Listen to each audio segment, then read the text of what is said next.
Binasag ng ilang banyagang miyembro ng Kingdom of Jesus Christ kaugnay sa mga parata ngayon laban kay Pastor Apollo C. Quiboloy. Si MJ Mondihar sa report. Mahigit 10 taon ng miyembro ng Kingdom of Jesus Christ ang Brazilian national na si Mike Dennis Oliveira. Mula 2015 hanggang ngayon, buo ang kanyang paniniwala sa mga turo ng KOJC at sa spiritual leader nito na si Pastor Apollo C. Quiboloy. Ang kanyang dalawa na kababatang kapatid na babae at mga magulang ay KOJC members din sa Brazil. Pero dahil sa patuloy na paninira sa butihing pastor, ay binasag nito ang kanyang katahimikan.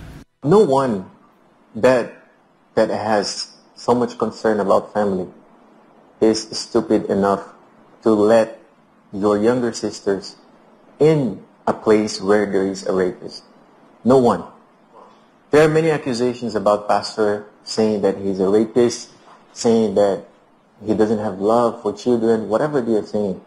Ayon kay Oliveira, hindi siya magtatagal sa KOJC kung sakali mang totoo ang mga paratang kay Pastor Apollo. Me, myself, as an older brother, I would never let my whole family, especially my small sisters, in a place where there is a rapist.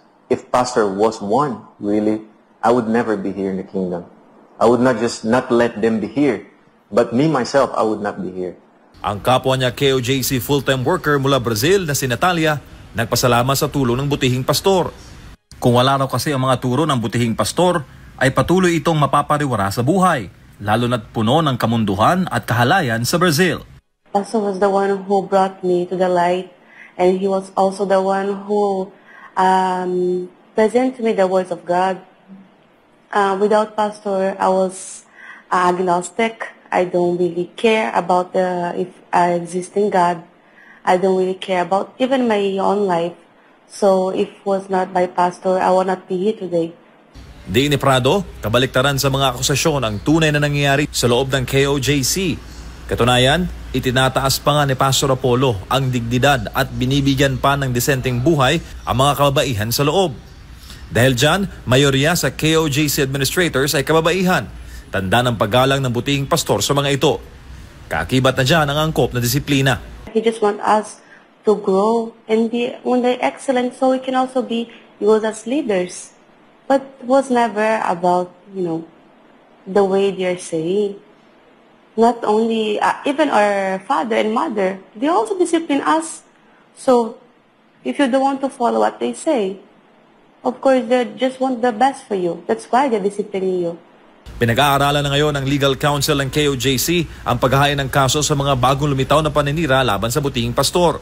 Ayon kay Attorney Estrelito Torion, mapipilitan silang gawin ito dahil labis na ngayon ang smear campaign sa spiritual leader ng KOJC. Etong mga complainants nito, alam namin, tinuturuan lamang kung ano yung isasabi nila at at the end of the day, baka hindi na itutulungan ninyo, no?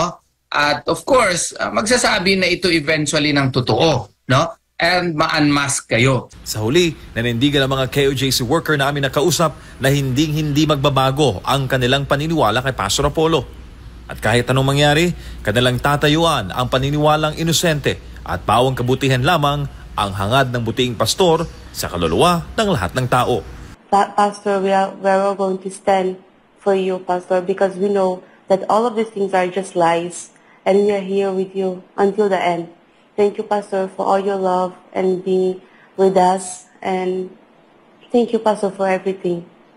So, Pastor, first of all, thank you so much, Pastor, because you've done so much. You've done so much to me, to my family, and there are no words really to express everything that you have done for us. And me and my family, our faith is very strong, and I hope you know that we love you, and this is not just coming from my mouth, but it's coming from my heart and my whole family.